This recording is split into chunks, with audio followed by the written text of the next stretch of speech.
Hare Krishna. We're continuing our classes. We're on, I think, our 10th class now about the roles of men and women. It's a big topic, and we've been getting lots of questions and having lots of discussions. So if you haven't heard the other classes yet, then you can find them on Facebook and my YouTube page, and at some point on SoundCloud. So at the end of class yesterday,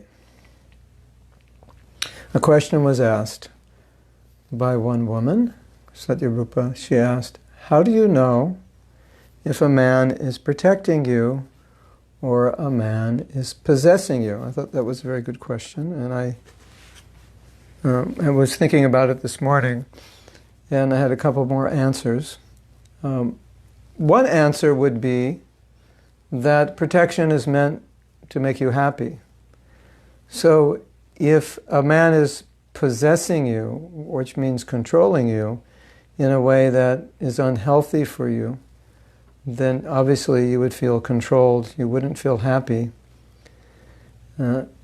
Therefore, that's one way of understanding if a man is protecting or a man is possessing. Now, the unfortunate reality is that some men have this nature. They want to possess, they want to control.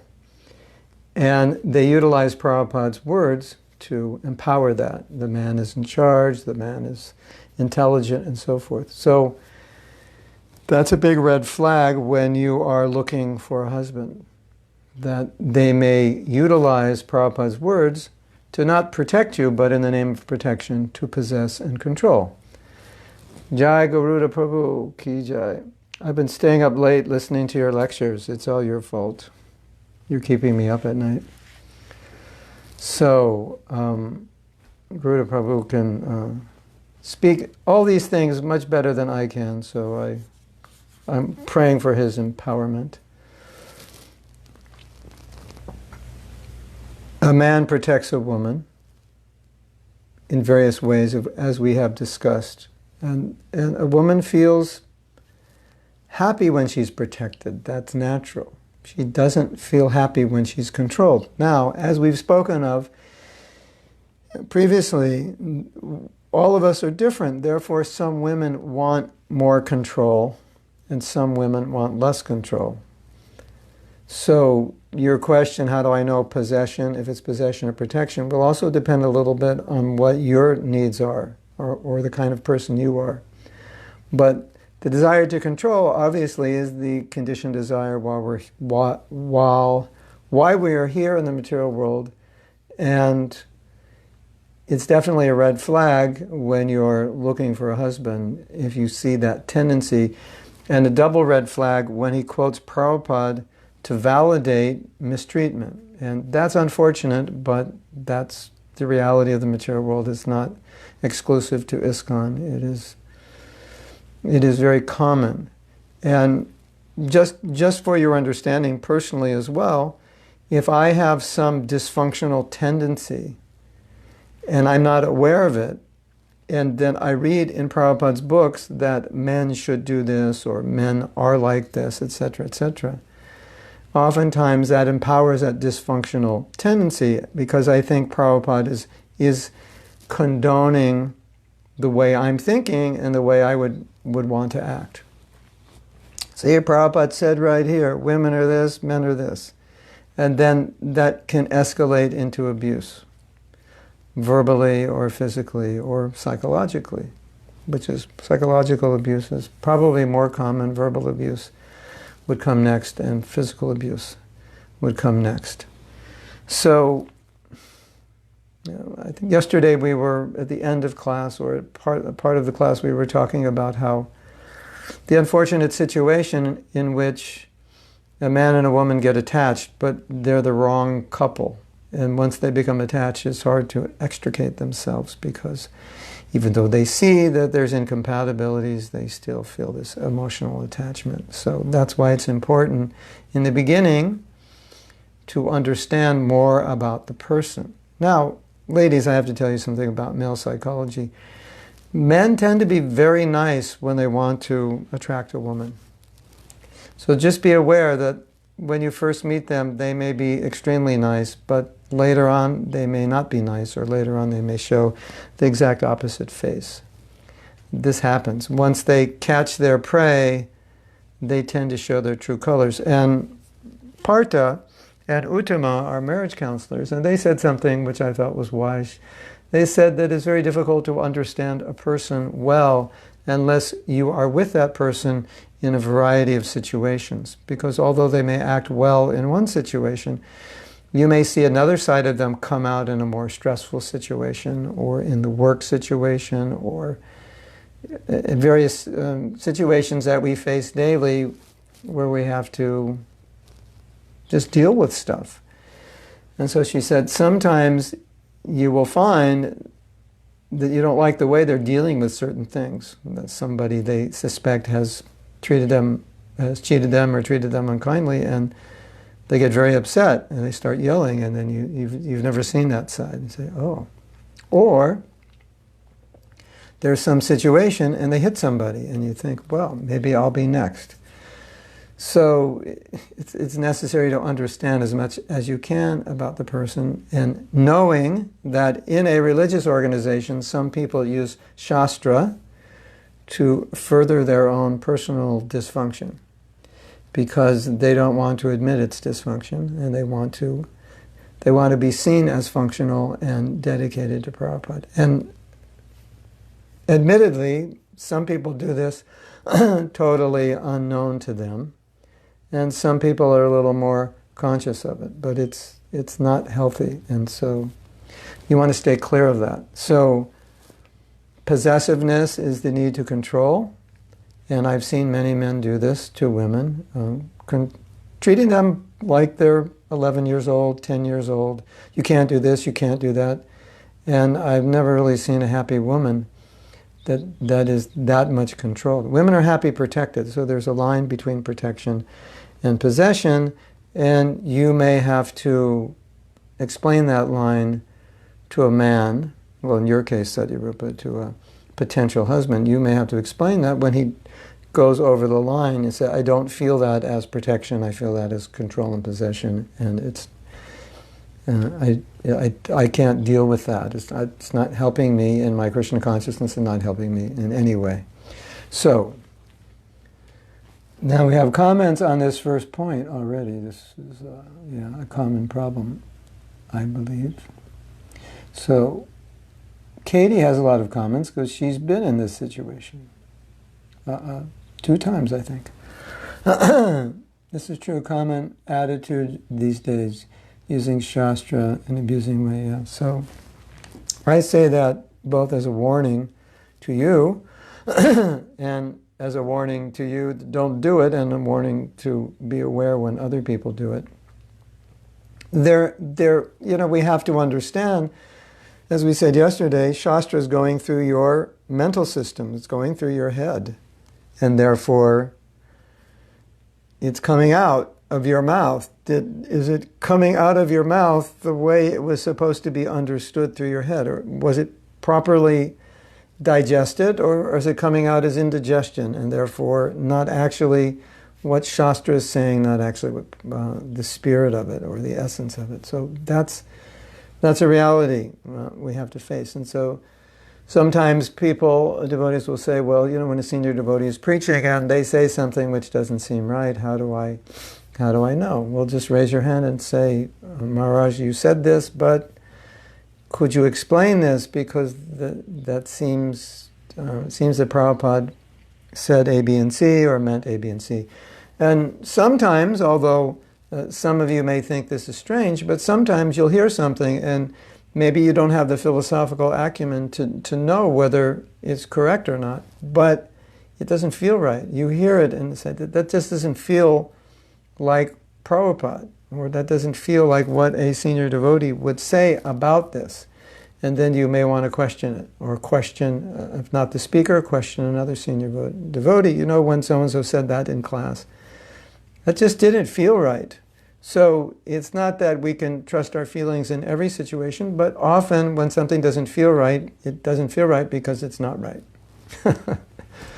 Okay, it may not feel right because you're just you're in a different space that day or in a different world, or that may be, I'm not denying that, but often that's not the case. It's just something that was said wasn't 100% correct, or it wasn't taken by you in a proper way, and therefore you don't feel encouraged. And so you may want to discuss that with the speaker or with another senior devotee. We shouldn't discount how we feel about things. We're devotees, we know Prabhupada's books, we know the philosophy to some degree. If something's off, often it won't feel right when we hear it. And often when you're courting, sometimes something is off, it doesn't feel right, and you don't know what it is. You can't articulate it. You can't intellectually understand it. It just doesn't feel right. And usually you'll be able to articulate it later. So you have to give heed to, sometimes you have to give heed to those feelings that this just doesn't feel right. This doesn't seem like it's going to work. So Katie's going to tell us about her ex-husband. Her ex-husband is a very good example of how not to be. My ex-husband showed his true colors after I got pregnant with Sammy, because he knew that I would do anything to keep the family together. Yeah. Anyway, man's nature is he wants to control. And men love to control women, at least men with a materialistic mentality. That's a very high form of control. And marriage means that you may have to, men, I don't know if you realize this, but marriage means you will have to be controlled, at least to some degree, both by love and by the desire of your wife.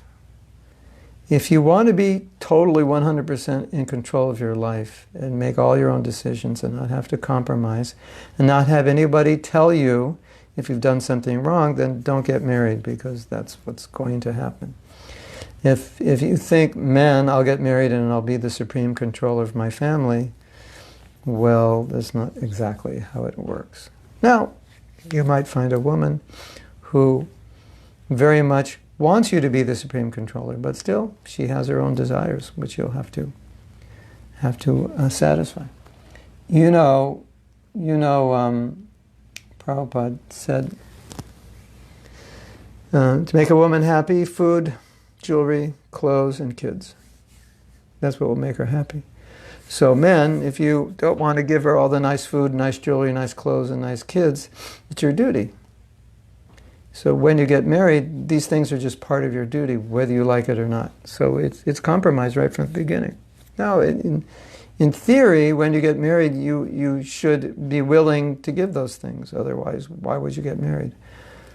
A lot of men get married just because they can't control themselves sexually, and then that's unfortunate. That's an unfortunate reason, if that's the only reason. Even if that is the only reason, you have to understand what it means to be married and take into consideration that it's going to be a lot more than just satisfying your sex desire, which in theory would happen a few times in your marriage if you actually follow the Shastra. So you have to put things in perspective. So Radhapriya says, why women tend to believe that even if a man is very bad, they think they can fix him. Why do they believe that? Less intelligent? Is that the reason? Is that the answer? But men are also less intelligent because they think, this is what I was told, I don't know if it's 100% true, but I think it's common. Women think they'll change the man. Men think the woman will never change. Both less intelligent. You think you're going to be married for 50 years and the person's not going to change. No, that's not possible. And you think you're going to change your man. Maybe you will, a little bit. But you don't know what you can change, and you don't know how much you can change. And I think they can fix him because they like him, but they just don't like the version of him. So they want to fix him into the version that they'd like. So then I like this guy, but he needs fixing. If I could just fix him, he'll be the perfect husband. Well, the bad news is most men can't be fixed. Most men don't want to be fixed. And I don't know if you have a degree in fixing men, but there is no such degree. So don't enter a marriage thinking you're going to fix him, and men don't enter a marriage thinking she's going to be the way she is today at the age of 21 for her entire life. It's not true. So you're going to have to be able to go with the flow and accept the man as he is. There, what you see in front of you, what you see is what you get. That's who you're marrying. Don't marry a version of this man that you're going to fix. Because then you're not actually marrying that man, you're marrying your version of that man, and then when you live with that man, you see he's not the man you want, but he's the man you saw. And you realize I can't change him, and then you're stuck. So that's not smart. Also, an answer to your question is if you're choosing a man, you should take advice from other people. What do you think about him? What do you think about us? What do you think about my idea that I can fix him? What do you think about his idea that he has total control over me? He decides what time I go to bed and get up, what I eat, when I can go out of the home, when I can't go out of the home, what I can say, what I can't say. What do you think about that? Now you think, oh, I'm just joking, I'm being funny. There are women in our movement married to men who are worse than that. Now, how did they end up marrying that person?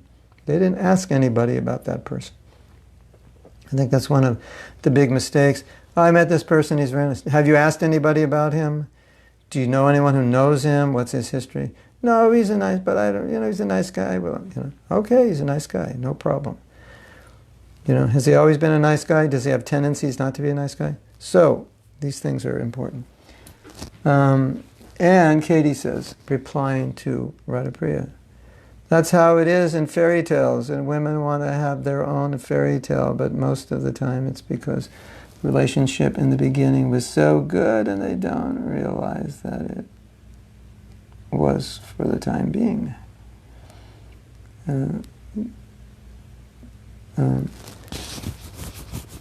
So, also, when a man is in love with you, or you in love with a man, everything is beautiful.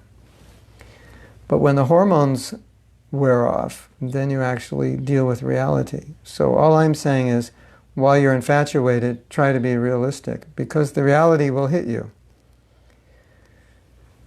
sooner or later. So it's better to hit you in the beginning before you get married, so you know what you're dealing with. Okay, this is what I'm dealing with. Now I understand him inside and out, up and down, and all around. So now I know what I'm getting myself into. And if I get myself into it at this point, then I'm making a decision based on full knowledge, and it's going to be easier because I knew he was like this and I was willing to tolerate it. Okay, then you want to check in with yourself. You say, I'm willing to tolerate this. Oh, really? Are you? For the next 50 years, you're going to tolerate this? You have to ask these questions, and don't allow the emotional attachment and the lust and hormones to overtake you. It's funny, but often love between young men and women is hormones. It's not actual love, it's just hormones. Now I know that sounds insensitive, and I'm not saying in every case that's true, but a lot of the love is mixed with hormones. If it wasn't, why is there so much divorce? Yes. So we have to be careful. And when someone says, I love you, and you say, I love them, what do you mean? Is it hormone love? I love my computer. Is it that kind of love? Or do you actually feel that this person you want to serve, you want to protect, you want to help, you want to spend your life together serving Krishna, and beyond lust, that you have affection that goes beyond lust? Prabhupada, I told this story before, it's so interesting. Prabhupada once saw a couple, and the man was so poor, for whatever reason, he didn't have a place to live. They were living on the street, and his wife was cooking for him on the street. They're living on the street, and she's sitting there. Okay, we don't have a house, we live on the street, he's my husband, I must take care of him. And Prabhupada said, this is love. He said, this is the love of a wife. Now, how many women, if you say, I love this man so much that if he had no money and he was living on the street, I would live on the street with him and cook his chapatis. That's the kind of, you have that love for this guy? Or is it that, if that happened, then there's no way. I would, never stay with him. So these are the kind of questions you want to ask about your love for this man. You love him that much? Now, Prabhupada also said, the sati right, which was stopped by the British. But Prabhupada said the sati right wasn't forced on women, but in previous times, the relationship between husband and wife was so loving and so, so close, that for the woman, the thought of living without her husband was worse than dying. And therefore, she voluntarily, this is incredible, she's putting herself in the funeral pyre. I'm assuming that's alive. I mean, that kind of affection and attachment is inconceivable, isn't it? Isn't that a woman feels, I would rather die than live without my husband? So Prabhupada pointed out these two examples of love of a wife for a husband. So ladies, that's a standard. When you're thinking about marrying, theoretically, would it be worse than death? I'm not saying you should kill yourself. When he dies, would it be death for you? And would you live anywhere with him? If he lost a job and had no money, would you live with him anywhere? That's really what it means to be a wife. And you, husband, would you, no matter what happens, no matter how ill she becomes or whatever, would you stay with her and protect her? Sometimes we see a man won't do that because it's all about lust.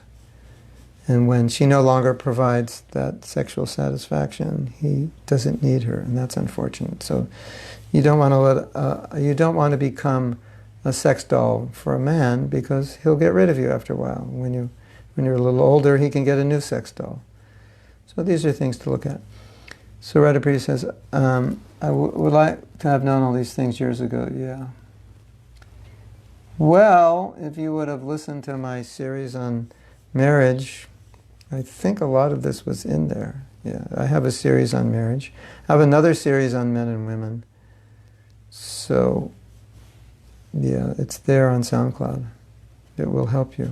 I don't know if you listen to it. I think, also the problem is, sometimes I've seen that people listen to all this, but they don't hear it because they're so infatuated by someone. They think, oh, he's or she is the perfect. And that's why we need help, objectivity. We need help from other people, What do you think about so-and-so? What do you think about me and so-and-so? What do you know about so-and-so?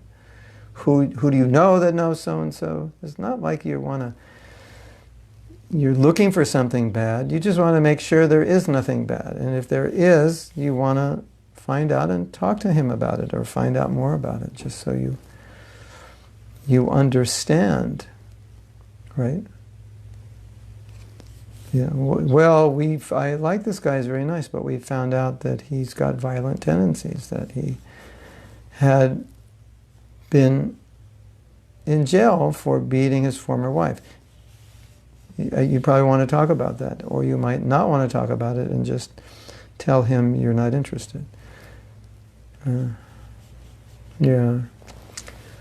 If you go on my website, mahatmadas.com, there's a connection to SoundCloud, and there should be a connection to my YouTube channel. And there you'll find, I would say, 90% of my classes. So, and I would say 95% of the questions any of you have, if not 100%, they're answered in one of those classes, of course. It could take you 4 days to find the answer, but everything is answered somewhere in those classes.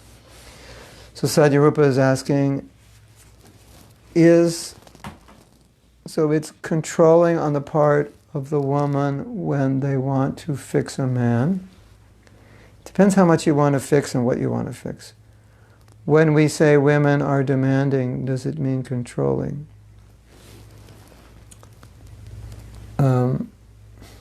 This is an interesting question. Let me take this piece by piece. Is it controlling on the part of the woman when they want to fix a man? Well, it depends what you mean by fix. If you want to do a major facelift, yeah. If you want to just get rid of a few wrinkles, that's not fixing. And it depends, why are you trying to fix him? Do you see something that he's doing that would be harmful for him or would in some way cause problems for him and you just want to help him? Or are you demanding that he be a certain way because if he's not a certain way, then you don't want anything to do with him, you don't want to serve him, you don't like him, you can't stand him. So there has to be some degree of acceptance of this is the way this man is. But if you can help him be better in certain ways, because the position of the woman is to help her husband. So if you as a wife say, if you did it this way, or if you didn't do this, I think that would really be better. I think people would appreciate you more, or you would be more successful, or you would have more friends, or you'd have less enemies, something like that. That is totally in the mood of how you can help him.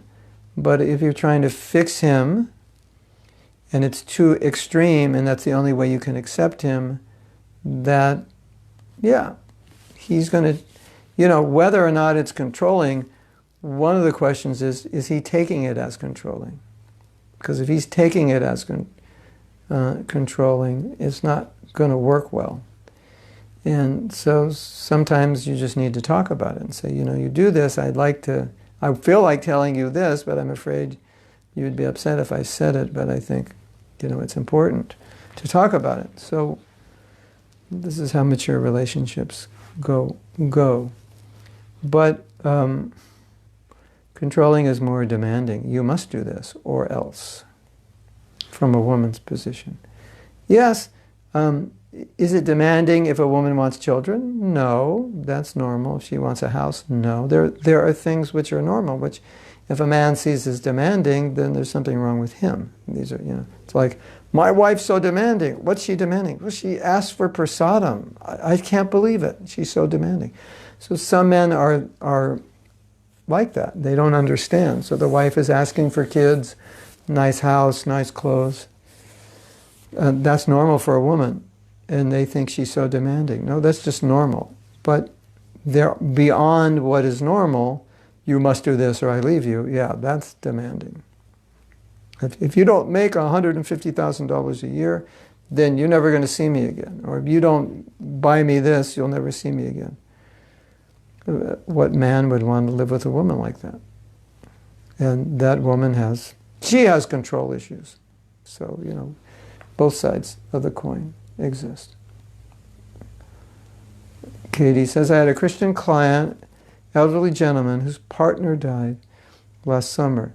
She was everything for him, and once she departed, he fell into very deep depression and only sat down and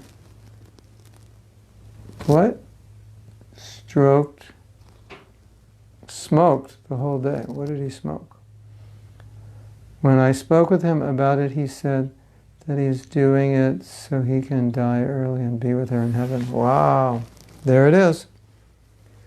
There it is. There's the sati rite, the modern version of the sati rite. He's doing it with smoke, not fire. You might want to tell him fire works faster than smoke. Hare Krishna. Yes. That's interesting. And what's so interesting about this? When Prabhupada was talking about these dedicated women who were so attached to their wives, we as young brahmacharis are thinking, well, attachment to women is the cause of material entanglement. And here Prabhupada is glorifying the attachment of these women to their husbands, because that's the dharma of the wife, to be dedicated to her husband, to be attached to her husband. It's a good thing. It's not a bad thing. Especially if your husband is a devotee, that's a good thing. You want to serve him. And, a lot of the questions you're asking, really, really when you look at them and dissect these questions, we shouldn't have these questions, because this is all just common sense in healthy relationships. So, what about this, what about that? In a healthy relationship with two healthy, functional people, they would know how to deal with it, or they wouldn't have the problem in the first place. So the fact that we have to ask these questions is not a good sign. It means like we're really on, our relational intelligence is not even coming to the common sense level. And I don't want to offend anybody by saying that, but I would like you to reflect on it. And I'm also guilty of it, so don't feel that there's anything wrong with you. I think most of us are guilty of a lack of relationship intelligence. And that's why we have to ask these questions. And when you hear my answers, I think you'll just say, oh, well, that's just common sense. He's not even referring to Shastra. He didn't give me a shloka. He's just teaching common sense. And so if the answer to a question you ask is just a common sense answer, then you have to think, why didn't I know that? Or do I lack common sense? Or what am I thinking? Or how am I thinking? Or why am I thinking this way? Does that make sense? Does that make common sense? Rafu says, women could become very deep ally or temporarily dull. I think I stay alone, I will not force myself, only to satisfy hormones for a short period of time and leave her. It's not fair, yeah. So, I gave a lecture, I believe it was last year around this time, in Lithuania, and we were doing a marriage seminar. And I was explaining, as you all know, the center of material entanglement is sex. And so there has to be a way to purify sex. And there is. One way is you just renounce. Be a brahmachari or vanaprastha sannyasi and just strict celibacy. The other way is you renounce through marriage by being with the opposite sex and satisfying that need. So here's the problem that we face. Look at modern culture, right? What's going on in modern culture? You can get sex without responsibility. You can get sex without commitment. So what does it do? Sex becomes the basis of so many relationships. So what's a girlfriend good for? She's good for sex. What's any girl good for? She's good for sex. Tonight, sex. Tomorrow, I never talk to her. That is illicit, and illicit means illegal. So let's not use the word illicit. I like the word illegal. Illegal sex. Why is it illegal? Because sex has a utilization, which is procreation. Obviously, that's what happens if you do it at the right time and the right way. Even if you do it at the wrong time and the wrong way, sometimes the woman gets pregnant. So then, how do we purify that sexual desire? Well, as I said, either you give it up or you engage it in procreation. But it's much more than satisfying the physical sexual need. It's the whole 9 yards of family life. Okay, if I want a woman, I will need to provide for her. I will need to support her emotionally. I will need to give her children, clothes, home, etc. And a woman will have problems that are not typically male problems, and I will have to deal with those. And a woman will not always know how to do things that my guy friends know how to do, and I will have to accept and understand that. And she will want things that I don't want, and I will have to understand why she wants them, how to give them, etc. So the point is that if you want sex, you have to have that whole other field with it. You can't just get sex and not pay for it. And that's what's going on in society today. So no one's becoming purified of their sexual desire. It's becoming more and more aggravated. So how do you become purified of your sexual desire? You get married. So people think, oh, I get married and I can have sex. That's not what Prabhupada said. He said, if you have sex desire, get married and have Krishna-conscious children. And so how do you have Krishna-conscious children? You have sex once a month, until your wife is pregnant. And you chant 50 rounds first. And you think about it and say, that's not a whole lot of sex, is it? No. So what does Prabhupada mean? He says, if you want to have sex legally, you have to take care of the kids, so there's no contraception, and you have to take care of the wife. That's the cost. And if you take care of the wife and you take care of the kids, then you will become purified of your sexual desire. And when you're older and your kids are grown up and moved out and you're by nature renounced, you will have experienced the price of sex. And you will say, yeah, I paid for 30 years. I paid for it, and I've become purified of it because I paid for it. But if I don't pay for it, how will I become purified? I'll become more attached. So you look at, like Prabhupada talks in the, I think it's in the Bhagavatam. Prabhupada was told, I think he was in Paris, and he was told that men in their 70s are going to nightclubs to see naked women. And he wrote about that in the Bhagavatam, and he was just making the point that here's an example that if you don't do gṛhastha life properly, then you'll be 70 years old going to the naked club. You won't purify yourself of that sexual desire. So it's like you want a woman, you want a man, but it's the same thing for a woman. You have to pay by serving that man. You have to pay by taking care of children. Of course, women naturally want children, so maybe the austerity is not felt in the same way as a man feels it, but women, you all know, having children is a burden of love. It's not easy. And so that austerity, we pay that price, and that paying that price purifies us. So this is so important, and that's why illegal sex is so bad, because it doesn't purify you. It only increases the desire to have sex, and it pollutes a relationship.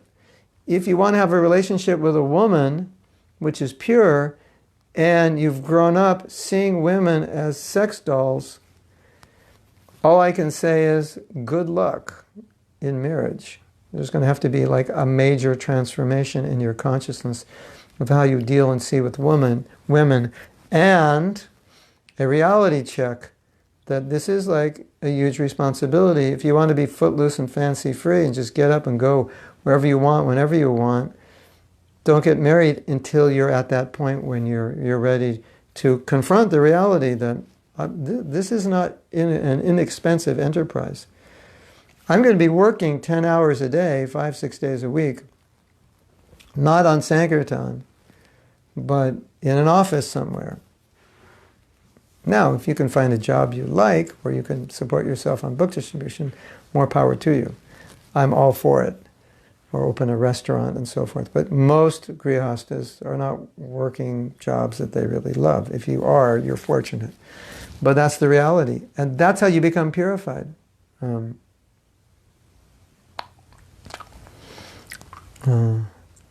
So we get caught up by these hormones. The hormones say, this woman is going to make you happy. You think, you fantasize, or vice versa. And then the reality hits that, well, this woman will make me happy, but she has all these other needs and desires, and I'm kind of like, quote unquote, I kind of feel like a slave to her because I have to fulfill all these demands. And well, you are in a sense, but we don't use the word slave. We say you serve her, but she also serves you. And so if it's done well, respectfully serve one another, respectfully fulfill one another's needs, you can create this amazing energy, and you both can be extremely productive and grounded and functional, and you can help one another in so many ways. So it's an ashram which has the potential to heal you in many, many ways. To heal you of your dysfunction, of your selfishness, of your fears and phobias, because you can't have a good marriage unless you deal with that stuff. Excuse me. You'll have to deal with it. It'll come up. And you'll have to be compromising, selfless, humble, self-sacrificing. You have to do all these things to be married. So So you can grow tremendously, but if you're not ready for it to do that, or you don't want to do that, and you get married, it explodes in your face. Because, if you're living single, basically you rule your world. You make your decision. You do what you want when you want. As soon as you're married, you don't do what you want when you want. You say, I'm going to do this. Is that okay? Do you need me? I'll be back at this time. Is that okay? All of a sudden, you're checking in with another person. Your whole life is surrounding another person. And then you have kids. It's surrounding many people. So that's how you purify the sex desire. Prabhupada says, if you have sex desire, get married. And then the man's thinking, oh, well, I'll purify my sex desire by having sex. It doesn't actually work that way. Because if that's true, why aren't all the 18-year-old boys purified? Because they've been having sex since their puberty. They're not purified at all. They're more disturbed than ever. You get purified of it when you get married in that context. Then you realize, oh, if I'm going to have legal sex, this is the cost. This is what goes with it. If I have illegal sex, nothing goes with it. Maybe you have to pay for a dinner or something and a few drinks. Then you get it. That's not much to pay for it. Or you just go to a prostitute. It's about the same price. It's just quicker with a prostitute. With a girlfriend, you have to spend more time. But basically, she's your prostitute. And you're paying for her.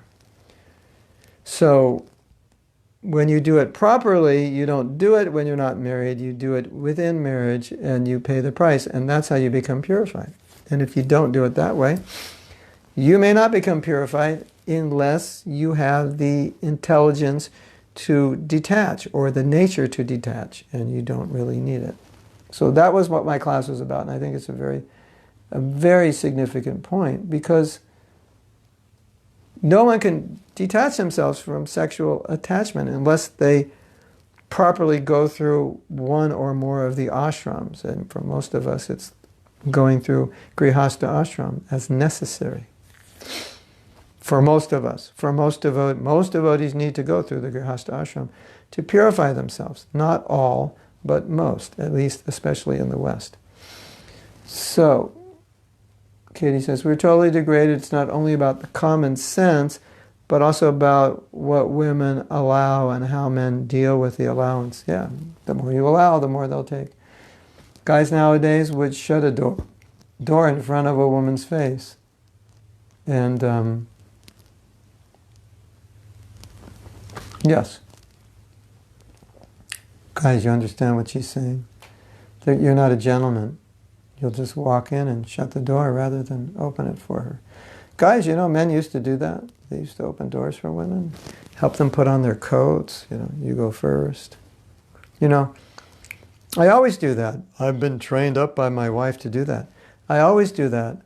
And when I do that with female devotees, they're kind of caught off guard. They didn't expect it. It's not a common thing with ISKCON that a man would say, go first. That's not good. Is it? Guys nowadays would shut a door in front of a woman's face, and just yesterday I had my mind blown by one very senior devotee who let me pass. Congratulations in front of him. Just so he can be protected in a way, and also because he's a gentleman. Yes, perfect, beautiful. Love it, love it. And it made me think, how far in the degradation did we actually get if something so simple became something extraordinary? Well, a lot of men have not been trained, and I think unfortunately a lot of men misunderstood what it meant to be a man. After coming to ISKCON, they had various ideas about what it meant to be a man. And of course, one thing, if you're a celibate or trying to be celibate even as a gṛhastha, men will think, well, we should keep our distance from women. And so opening a door for a woman, that's kind of like too intimate. Better I just walk through, right?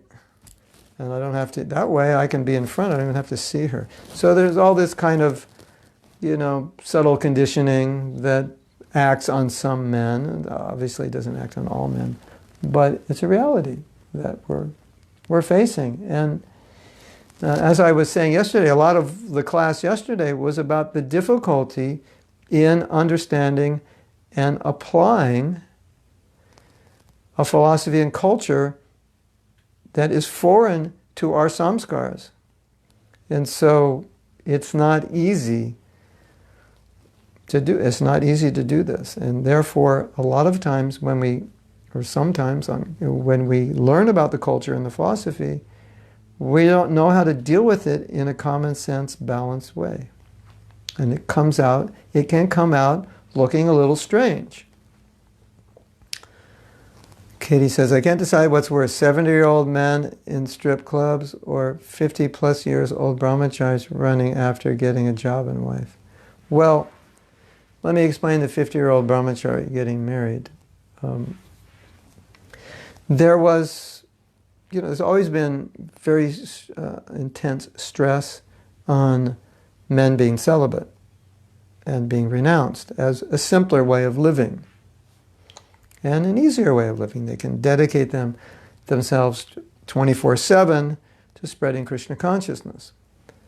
So there's nothing wrong with that. That's not only nothing wrong, that's good. If you can do it, then, and you don't need to be married, and if you don't want to be married, you shouldn't get married. If you don't require to get married, plus you don't want to, sometimes you don't require and your guru will ask you because there's a woman that he feels really needs a good husband like yourself and it would be good for you. So that does happen on occasion. But let's say you don't need it and you don't have the inclination. So you're 25, 30, 35, 40, 45, and then boom, 50, you hit 50, midlife crisis, you realize that actually your renunciation wasn't really to the core, it was somewhat artificial. And now you're reflecting at the age of 50 that I made a mistake, I was repressing or suppressing, I just didn't want to deal with it. I didn't think it was, or I knew I had the attachment, but I just didn't think it was a good idea. Wanted to be a brahmachari, I liked the idea. So, as I mentioned maybe a few months ago, in the Catholic Church, the age for monks, priests, to get married, you're not supposed to get married, but the age, you would think the age that most of them get married would be like they join in their early 20s and their late 20s, they get married. No, it's 60. Because when they hit that age, they realize it's now or never, or 50. So I think that's what's happening to the men. They hit 50 and they're thinking, do I want to marry or don't I want to marry? Because I'm 50 and if I don't do it now, I'm too old, So I could get a wife, at 50, I could still get a wife 38 maybe, or 35. So that's young enough for her to have kids. But if I wait too long, can I actually do this the rest of my life? So I don't think we should see it as something degraded. I think we should see it as a reality that they've tried to be brahmacharis and now they're coming to grips with whether or not that choice was the right choice. Is that okay? Because I think their intention and desire was good. Now, there are some men who just want to be macho and not get married. I don't deny that. But I don't think that's a general case. Okay? But anyway, it's not, I don't think it's a dirty old man symptom. I think it's a reality that these men wanted sincerely to remain celibate. And as you know, in our movement, gṛhastha ashram is not considered like the greatest thing in the world. And so naturally, the renunciates are going to encourage men who are renounced to stay renounced. And if you attended enough Bhagavatam classes, you have heard some slightly derogatory statements about gṛhastha ashram, and you've heard some glorification of renunciation. Now, in 2019 in ISKCON, probably you will hear less, and you might even hear some glorification of the gṛhastha ashram. but in 1975 you wouldn't hear any glorification of the gṛhastha ashram. It was like a last-ditch attempt at saving yourself, and if that's all you can do, then do it, but good luck. That was kind of the mood. And if you have any brain substance left in your head, you'll be brahmachari, you'll remain renounced.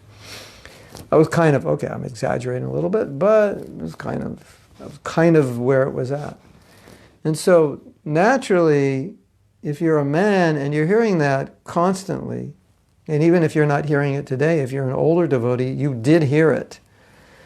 And if you're a brahmachari, you do hear it within the circles of the brahmachari ashram. So considering all that, you can understand that for that man, it's not easy, right? Does that make sense? So it's just a fact. So I think we should be understanding of them, and that they were trying, and they're honest enough now to recognize that maybe it was a mistake. You see, also you have to understand, you don't have to understand, it would be useful to understand, it would be good if we understand that this man was trying to do what he was taught to be the best thing. And in an environment, in some temples really, really strongly push brahmachari life. And many gurus have, I don't know about now, but many gurus have.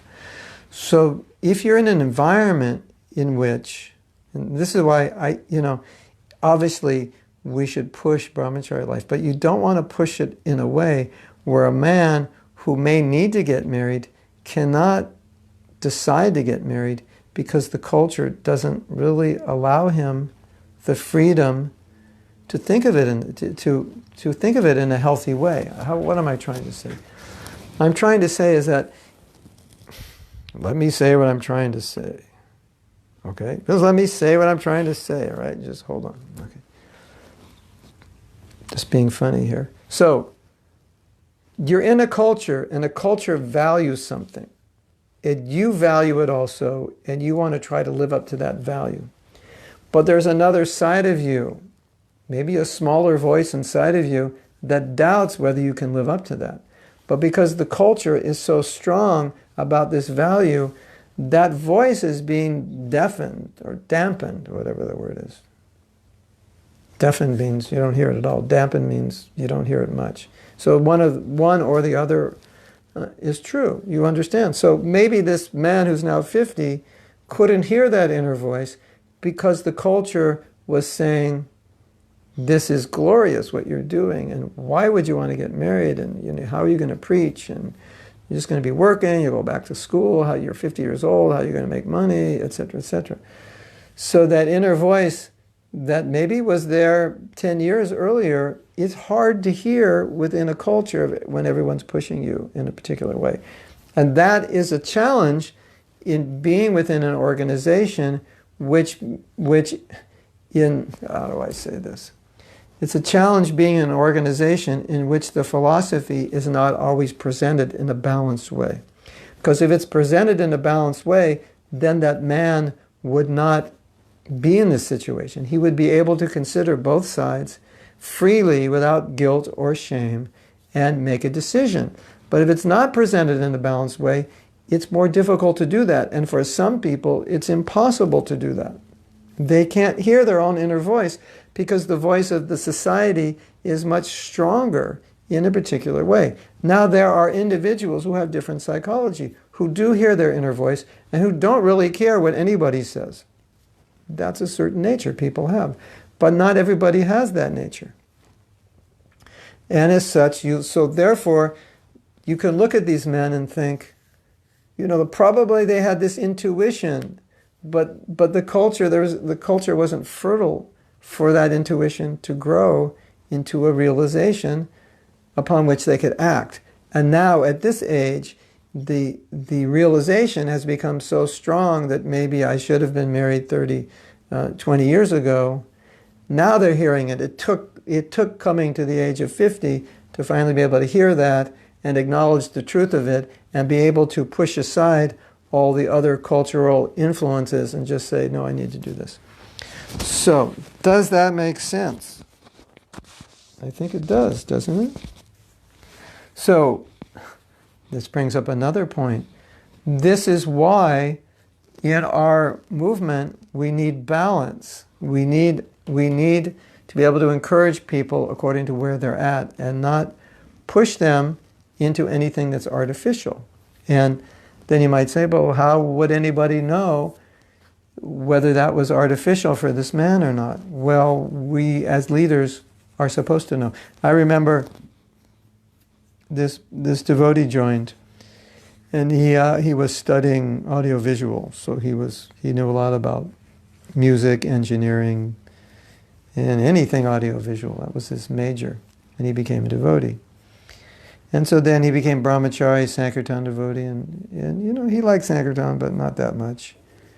He really liked audiovisual, but as a brahmachari, people would say, well, that's just Maya, just go out and book distribution. Well, as a brahmachari, maybe to some degree, that was Maya. But I would look at him, he actually helped me produce a couple CDs, and I would look at him and I said, you are such an audiovisual person, this is what you should be doing as your service. And he would say, no, I'm a brahmachari, I should be distributing books, everyone tells me this is Maya. So we worked on a CD, and he would come up and say, everybody's telling me this is Maya. And I would say, no, this is your dharma. You should do this. And I saw him, well, anyway, one of the times I saw him, like 20 years later, he was saying, when he's not working in audiovisual now, but he said, when I retire, I just want to have a studio and be an engineer and like that. And I said, yeah, of course, that's your dharma. So, you understand what I'm saying? That sometimes within a certain environment that's emphasizing something specific, it's hard to understand, or it's hard to go against the grain. So the point is that we as devotees, as a movement, should be open and balanced so that people can find their place in ashram and varna, and we shouldn't make anybody feel guilty if they have a certain nature. That is a disservice. You agree? You must agree. If you don't agree, let me know. We'll discuss it. Now, classes of Dharma, men and women, no, the classes on sacred union. Dharma, men and women, there's a class, men, women, and sexuality, and then there's sacred union. Men, women, and sexuality was more about how men and women should behave in public and the difference between men and women and how men stimulate women, women stimulate men sexually so that they're aware in their dealings. And then sacred union is all about marriage, once you're together. And this is a little bit like, these classes are kind of an extension of men, women, and sexuality. But they're talking some similar things, but a lot of different things. And in these classes, we've spoken a lot in terms of roles on marriage. So that's the difference. Anyway, if you go to SoundCloud, it should all be there, and if it's not, there, she's giving the connections here. Thank you, Satya. Is it a must that a brahmachari become a gṛhastha after being out of the ashram? One brahmachari told me it is a must, and he said, the main service of a gṛhastha is to preach. In other words, to say a man moves out of the brahmachari ashram, must he have a wife? Well, I think one thing is, it's an ashram which is not well defined. You have brahmachari, gṛhastha, vanaprastha, sannyas. Once you move out of the ashram, you're not technically considered a brahmachari, although brahmachari means celibate student. So you can keep the celibate part, but the student part, probably not exactly. But it's a gray area, and I think you're going to get answers on both sides. But one answer you will get, probably most likely, is you're not a brahmachari if you don't live in a brahmachari ashram, or if you don't live like a brahmachari. If you're living outside independently, you're not a brahmachari, because brahmachari means living in the ashram under the guru. But you're a brahmachari because you're single and celibate. You're just not single, celibate student because you're not under the guru. So that's part of your answer. Do you have to become a gṛhastha? I strongly believe that no man should ever get married who doesn't want it, who doesn't, deep down, doesn't find a place in his heart for gṛhastha ashram. There's got to be something about gṛhastha ashram that he respects, that he honors, that he sees as good. Because if he doesn't, his marriage is going to be hell. And it's totally unfair to a woman. And you might say, but pragmatically it would be good to be married for these reasons. I'm starting a business, I need help. Okay, whatever. But then you have to have the mentality to be able to show love and affection and care for that woman. You can't have any negativities. You might say, okay, I don't have anything positive other than she can help me. Okay. Do you have the capacity to show affection, even though you don't have it? Or are you going to come up with like, well, I never really wanted to get married anyway, and I don't like women, and is that all going to come out? Because if you're going to be a cold stone and you just need a wife to help you this and that, then it's not fair to her, and it's not going to work. So, one brahmachari told me it's a must to be married if you live outside, and he said, main service of a gṛhastha is to preach. Well, if you can do that, it's one of your services. Really the main service, Prabhupada said, Mahaprabhu said, make money. Did you know that? Your main service is to make money and support the brahmacharis, support the temple. So, also, when you ask these questions, we're not talking about a specific person. So we're only speaking generally, and general may not apply to a specific person. So, duty of the gṛhastha to preach. The duty of the gṛhastha is support the preaching, to do it themselves or support it in some way. As Prabhupada said, preaching and supporting the preaching, it's the same, ultimately. So yes, your duty in any ashram is to become Krishna conscious, but if you really don't want to be married, then the only reason to marry is there's some really compelling reason, but you have to be able to show affection to your wife. You can't allow your renunciation to externalize and dominate your marriage, because your wife and kids will be alienated from you because you're so detached. And you might say, well, isn't that good to be detached? Yeah, it's good in Varnaprast, but when the kids are young and growing up, that kind of detachment, it has to be internalized. It can't be externalized, because they'll feel like, what's wrong with my father? He doesn't like me. And then you have these kids growing up feeling like, well, there must be something wrong with me because my father didn't like me. They don't realize how detached you are. Plus, it's kind of unnatural to not show affection. Isn't it? Interesting thing is that, Krishna Karshani says, is that Prabhupada said he's going to create an army of gṛhasthas. Well, also, about gṛhastha life, I think Prabhupada was a bit surprised that, I think many things surprised him about America because it was so different. And one of the things that surprised him was how successful the gṛhasthas were. And he noted that they were more successful in England than his sannyasi godbrothers. So he was definitely impressed. And there is definitely stability in the gṛhastha ashram. Sometimes we joke, it said, gṛhastha ashram is the safest ashram because you can't fall down because you're already fallen. Of course, that's just a joke. We don't want to say gṛhasthas are fallen. But there is some truth to that, and fallen in the sense that it's more real. For a man and a woman to live together is kind of normal and natural. So it's more, we don't want to say more fallen, you're more grounded. You're already on the ground. To live a life of renunciation, the life of the sannyasi, is for special people. A special heart, special mentality, the people that can do that. But it's not for everyone. So it's a stable position, and then another reality is oftentimes men are preaching, renounced men, and they're preaching to women, and women have all these questions about kids and family and putting on saris and stuff. And as such, how could they deal with it? So oftentimes men who are preachers who have an inclination for gṛhastha life realize that they need a wife to help them, and she can deal with all these women because it's difficult for them. And they know, not only difficult, but it could be dangerous. And if they give too much time and affection to some of these women may become attached to them. And that's common, you know. The women become attached to the person who's preaching to them. Katie says, I also think brahmacharya ashram is the most romanticized ashram. And also because they realize that it's unsustainable to be brahmacharya the whole life because varnashram isn't properly established. It's a long one.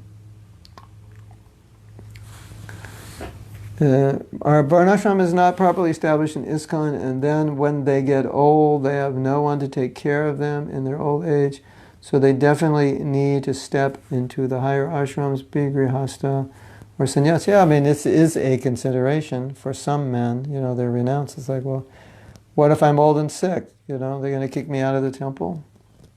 I hope not. But who knows? You don't know where the movement will be when you're old and sick. Hopefully you'll just be old but not sick.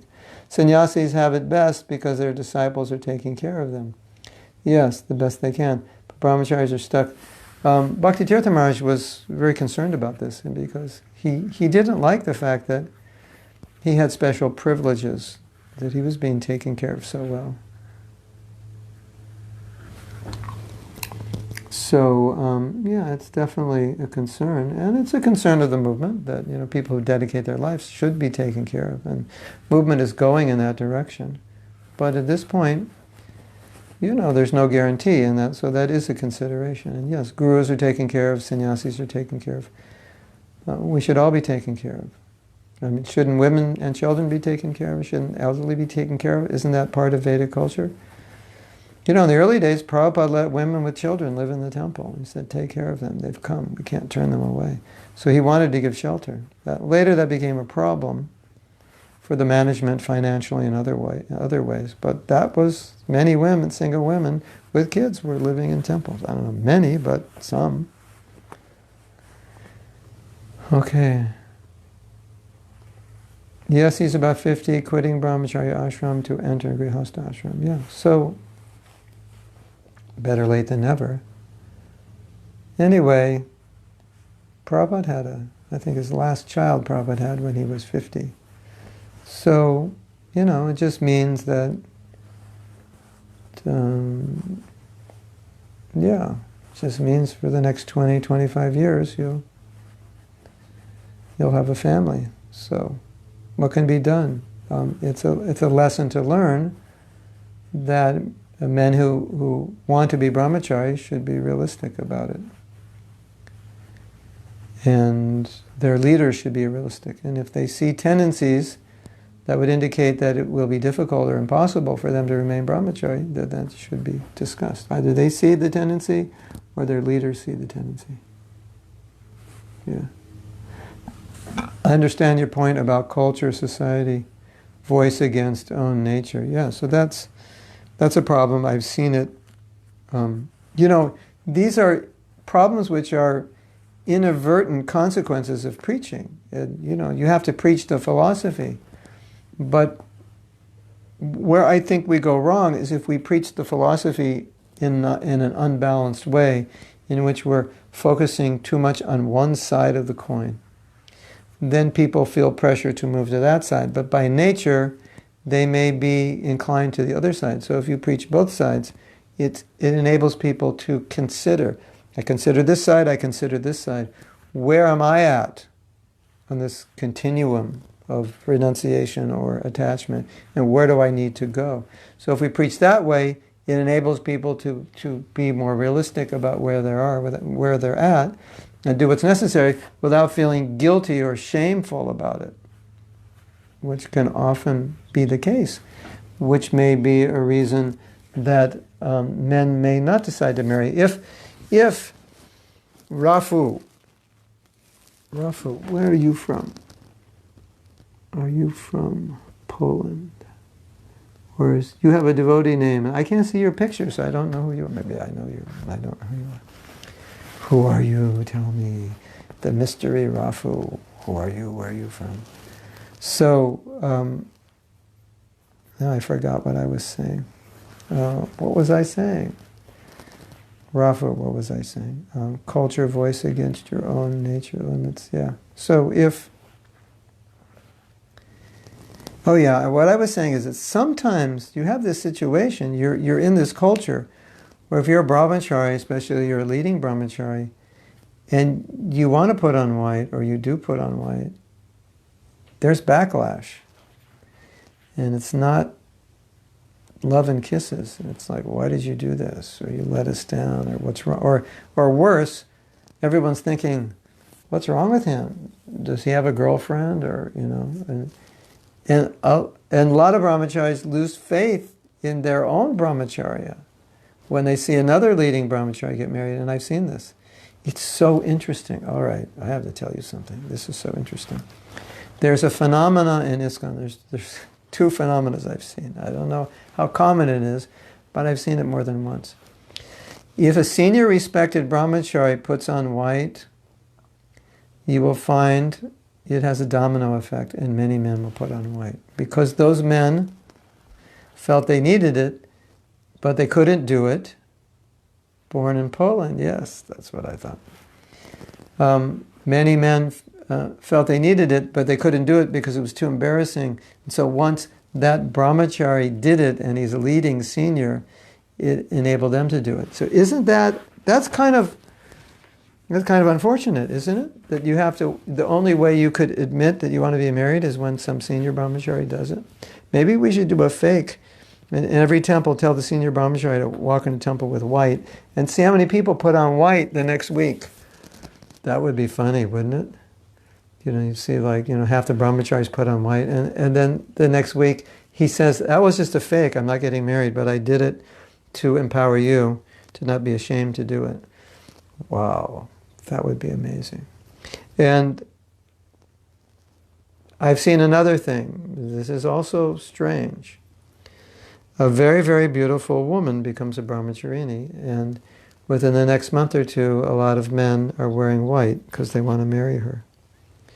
So it just took a senior brahmachari putting on white, or a very beautiful woman walking in the temple, to get these men to put on white. So, you know, we don't want this repressive environment to exist within our movement. It's not healthy.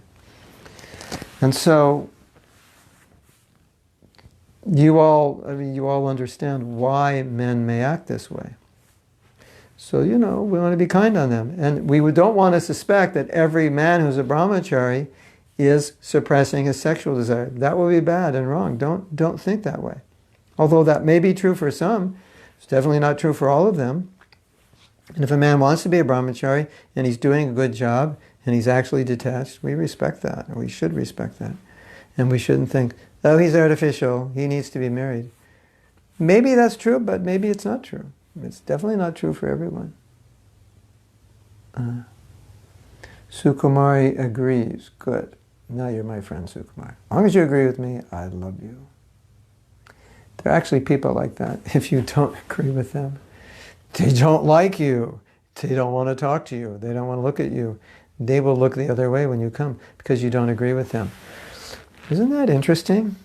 And some of those people wear tulsi beads and tilak. They're actually devotees. That's even more amazing. That as a devotee we would deal with one another that way. But we're devotees in the making. We're also human beings. And so we do that, but not good. We should try to avoid disliking someone because they don't agree with us. Okay, Katie says, generally, according to proper application of the varnashram system, gṛhasthas should be working in order to support financially all those ashrams. Yeah, they supply the money because in the traditional varnashram system,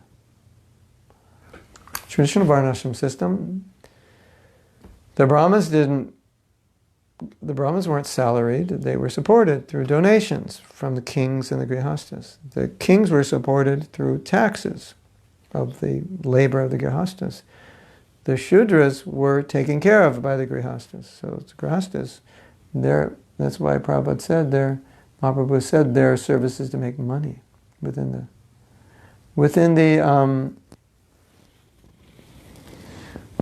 Varnashram system. The service of the gṛhasthas is to make money to support the other ashrams who are working, because the other ashrams are doing service for the world.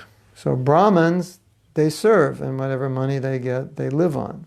They don't go out and make, like our Brahmins today in the modern society, you see these big entrepreneur type Brahmins who are speakers and facilitators and write books, and they charge enormous amounts of money for their Brahminical work, whereas in Brahminical culture, they would subsist on donations. Of course, our culture, nobody understands that, so they have to put price tags on everything. But that's how it worked in Vedic culture.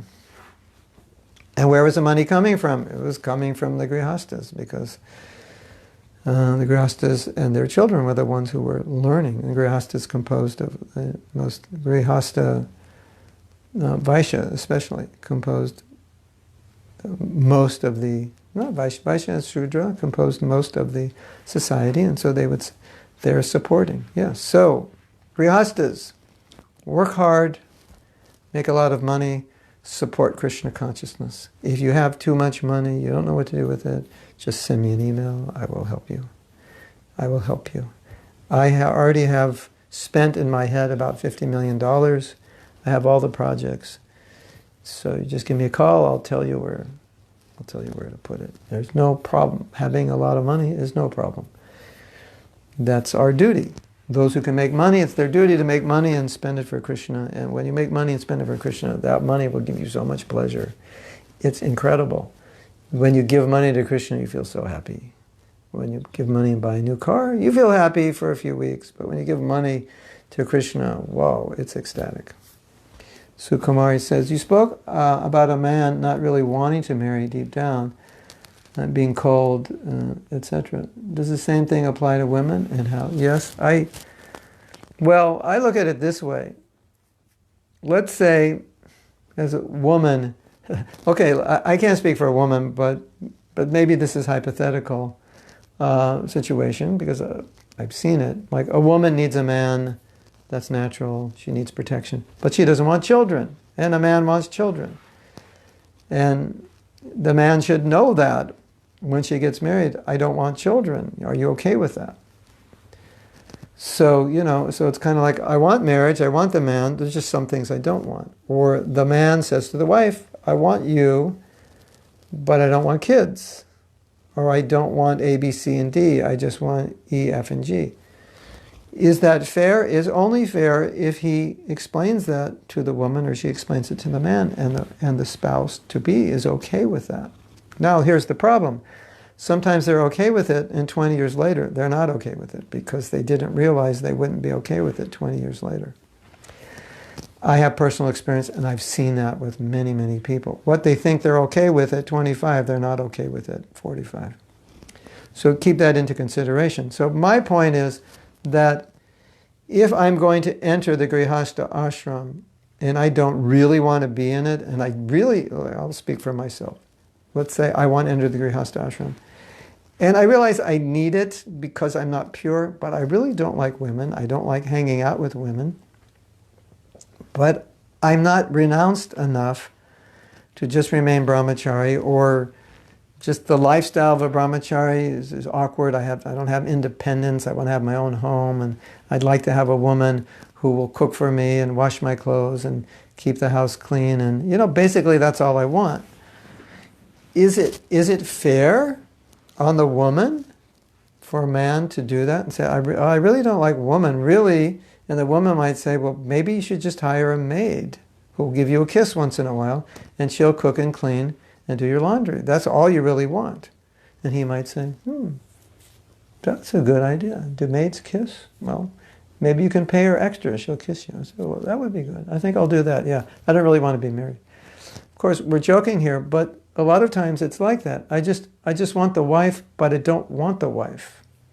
It's just like, I need it sometimes, but I don't really like women, and I don't really like the the whole institution of marriage, it just turns me off. And so it's not really fair to the woman. And I can't speak totally from the female's point of view of how she's thinking, but if in various ways she's not attracted to gṛhastha life, she doesn't really like men. She's been traumatized by men when she was young and she never got over the trauma.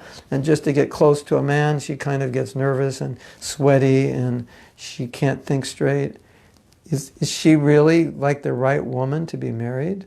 And like, as soon as the man gets near her and wants to touch her, don't touch me, don't touch me. You know, it's like, I don't think it's proper for her to put a man through that situation. Do you? So that's my point. My point is that, but you can take this in other ways. What I see also is, and many marriage experts say this, that when you get married, you have to work on yourself so that you can come to the marriage and contribute to the marriage as a functional, grounded human being. Because if you come in as a dysfunctional and totally problematic person, how can you contribute to the marriage properly? You have to be grounded and healthy as possible. I can't throw a magic wand over you, but you understand you have to work on yourself so that you can contribute to creating a functional and healthy marriage. And then you'll have functional and healthy kids, and you will be functional, happy, and healthy, and it'll all work. But if you are a dysfunctional person and you go into a marriage with severe dysfunction, then when the man wants to touch you, don't touch me. It's like, well, what's wrong? I just want to show some, no, don't touch me. It's like, well, what's wrong? I was like, well, and then it all comes out, well, I was abused by my uncle when I was 6, and you know. And say, well, how are we going to have kids if I can't even touch you? Say, well, that's a problem. I don't know how we're going to do this. I just can't even think about it. And it's like, so you've got all these problems that you've brought to marriage. And here's your husband thinking, I'm going to have an affectionate wife. We're going to have children. And now he finds out, I can't even touch her without her. And it's not her fault. She was abused, so it's normal. But she has to be able to work through that, get help to deal with that so she can contribute to the marriage. That was my point. So I was just saying I don't think it's fair that if you are married or about to be married and you realize you have some dysfunction, or if you want to be married, you should clear up that dysfunction before you think about it, because it's going to come up. You know, if let's say my mother was a tyrant, right? And as soon as my fiance gets a little upset, I just run into my room and close the door. Why? Because that's what I did when my mother was a tyrant, and that's how I protected myself. And I think, oh, there's something wrong with me that I'm still doing that. So I haven't healed from that. I'm still affected by it. And so I can't deal with my wife that way. That's unfair. So I have to be able to heal that. Does that make sense?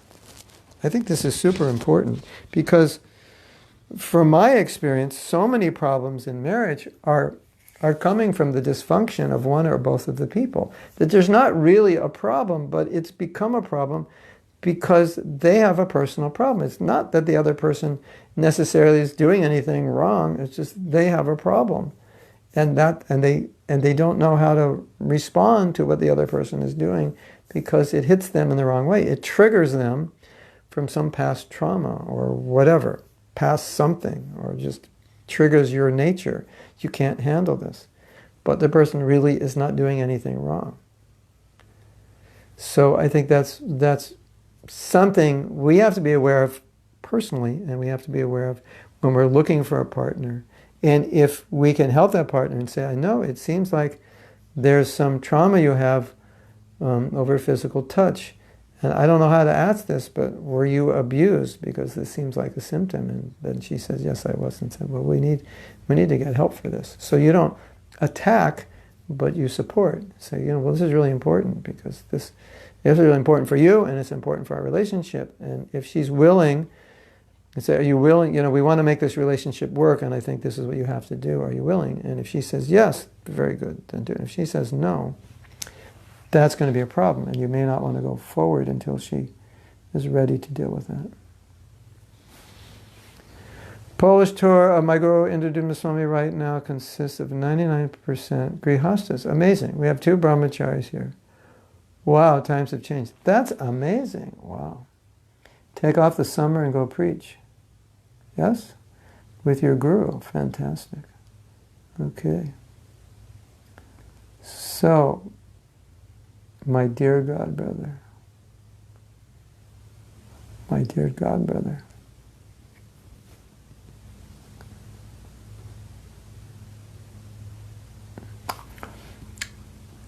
Prabhu,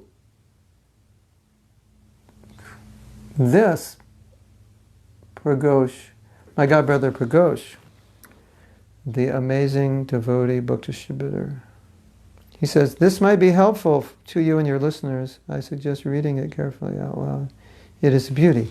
What? Did I miss it? Or it's coming up.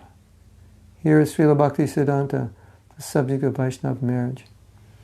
Thought you could use this. This is an excerpt from an essay composed by Srila Bhaktisiddhanta called The Relations Between the Sexes. Wow, never seen it. Amazing.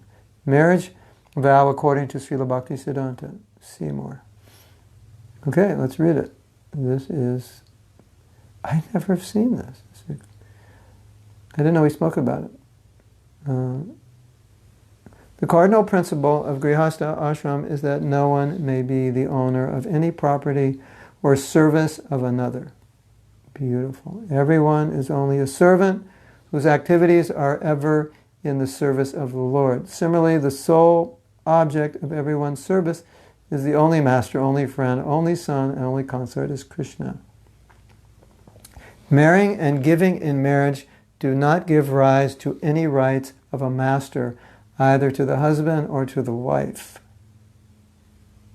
Beautiful. Men and women are joined in wedlock for the purpose of serving each other in the performance of the joint service of Krishna. Wow, we should read this at all the weddings. The wife is not an object of enjoyment of the husband, nor vice versa. They do not marry for gratifying their sexual appetites. They marry for pleasing the Lord, not for pleasing themselves. They choose for their partners only such persons who serve God better than themselves.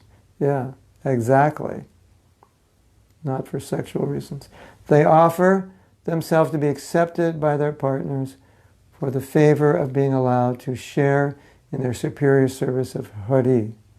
Neither the husband nor the wife should claim the services of his or her partner on their own account. Both of them are only to offer their services if and when their partner is pleased to permit them to share their service of Hari.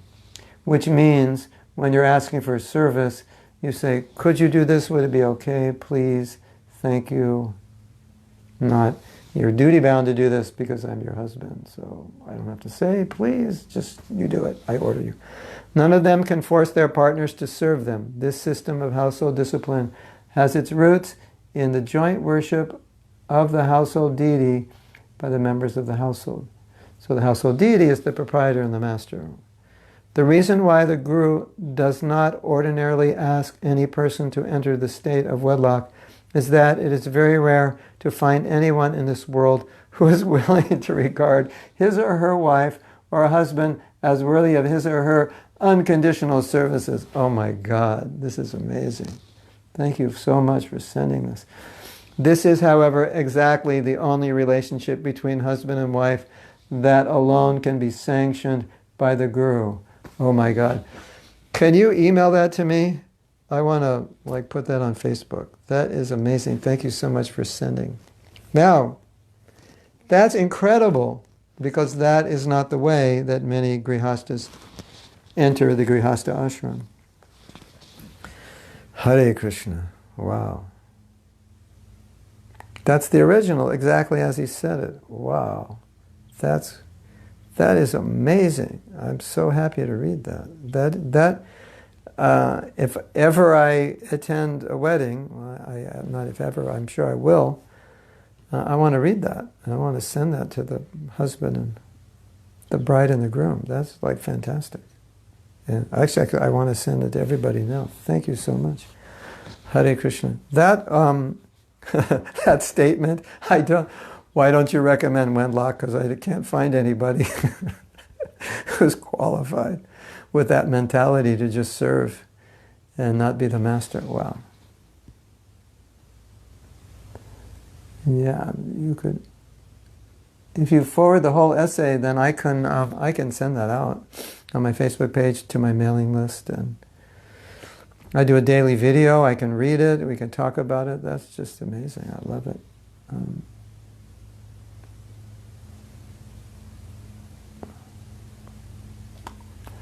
The problem is not that most of us get married not being aware of our issues. Well, maybe that's true, but we're not aware of how the issues are going to affect the marriage. Or you're saying, we're not aware of our issues. Yeah, that's true also. Well, nobody's aware of all their issues. But we need to become aware of them, and if you're not, you will become aware in marriage because they'll come up, and that's where all the friction will be around those issues. And Gṛhastha Prabhu and I were speaking the other day, and Gṛhastha Prabhu was saying how you learn so much in the gṛhastha ashram. There's so much that you could only learn in the gṛhastha ashram that's so valuable for you, both in your material and spiritual life. And I've always joked, but it's true. You definitely learn humility, because we were talking about a reality which I've lived through.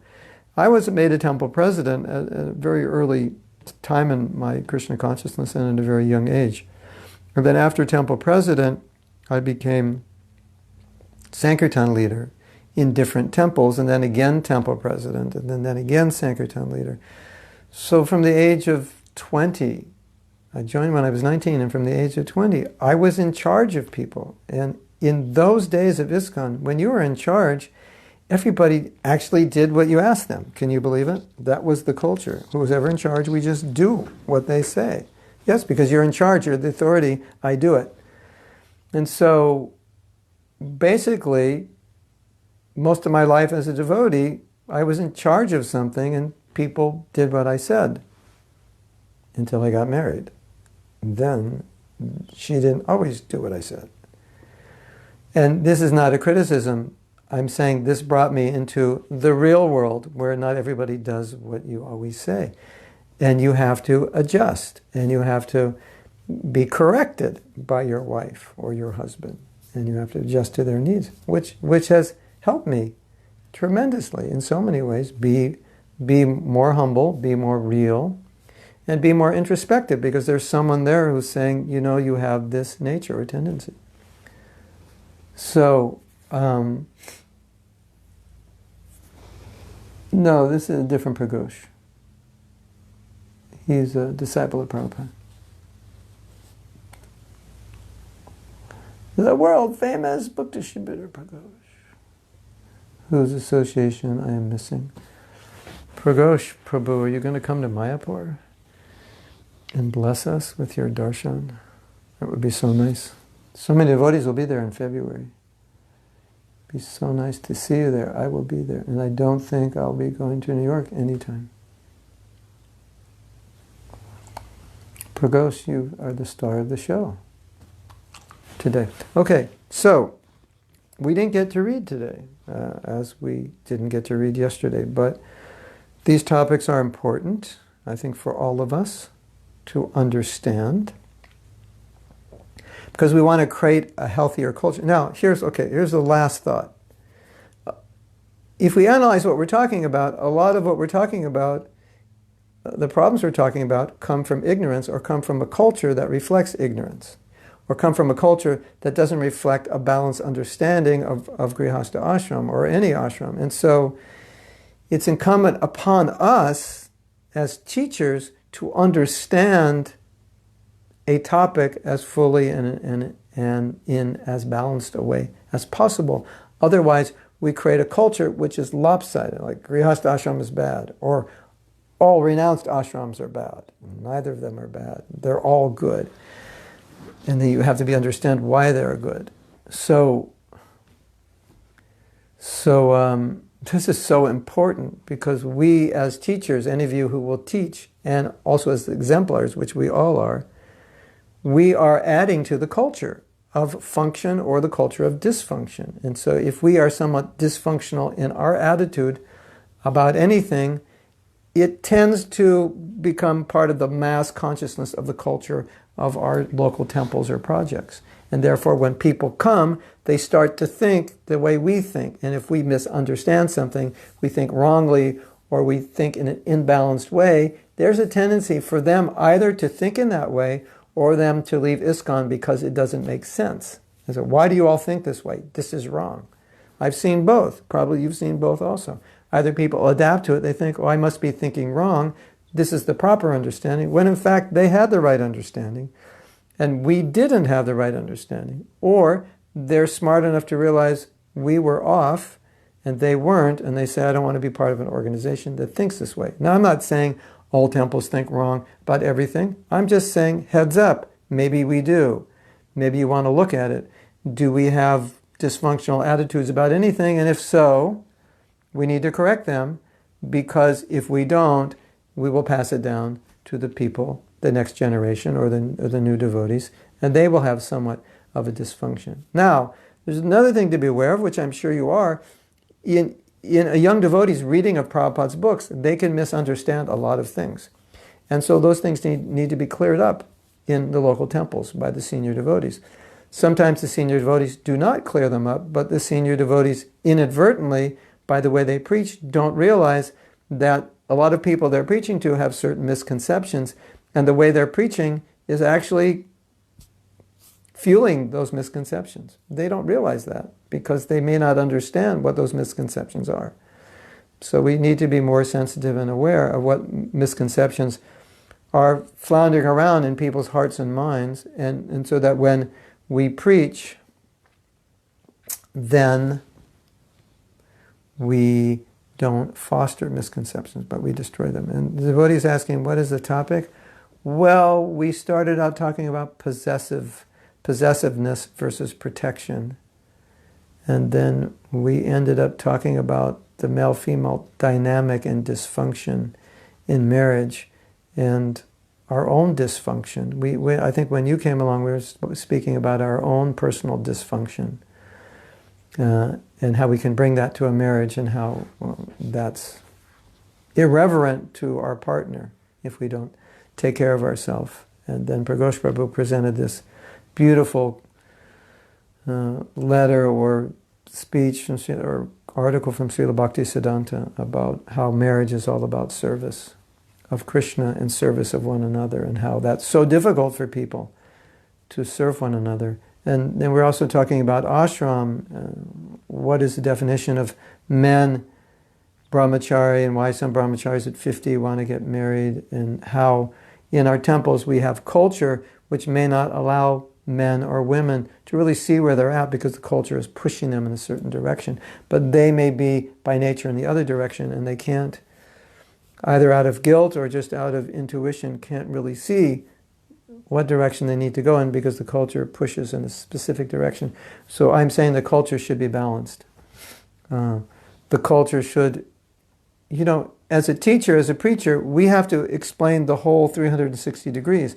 Because if you've explained 200 degrees or 180 degrees, it's an injustice to your audience. And so if you're going to speak about something, to make sure you understand as close to 360 degrees as possible, because that's the greatest service you can give to your audience. And it's an injustice to give them only part of the picture. And I know sometimes we know the whole picture, but the class is about part of the picture. But at least if the class is meant to be about part of the picture, we could at least end the class in saying, this is just part of the picture, there is another side. This is the other side, but the verse was about this side, so I spoke about that side. At least do that much. So, Hare Krishna. I wish I were a super genius. Maybe you could bless me to be a super genius. I would like to be a super genius. I think that would help. Anyway, next week, I'm going to be in Canada. And I think this class would be during the time they have their Bhagavatam class. So I'm one of the guests invited there, and it may be improper, impolite not to attend the class. So we may have to adjust the time, or the internet may not be. It's out in a retreat center in the country. The internet may not be good. So we'll see. We'll keep you posted. I will get there on Thursday, and so then I can figure it out by Friday, and then we'll let you know. And yeah, please share these classes. You know, these classes are long, and a lot of times people see a class this long, they don't want to look at it. But if you know anybody that you think would benefit from this, share it, or just share statements from it. You can post it on your Facebook page, something that stood out. Hare Krishna. So if any of you are in Canada, and this is like halfway between, it's in Quebec. It's I don't know, 2 hours from Montreal, northeast of Montreal. That's where we're going. So if you want to come, you're in New York, you know, there's a festival, it's called Vaishnava Sangha. You can see it online, you can register and come. It's 4 days, but you can come for 3 days or 2 days. 2 hours northeast of Montreal. Vaishnava Sangha Festival, you can look at it online if you're near and want to come, or you're far and you want to come. It's okay, you can come also. Hare Krishna. Thank you very much. Srila Prabhupada ki jai.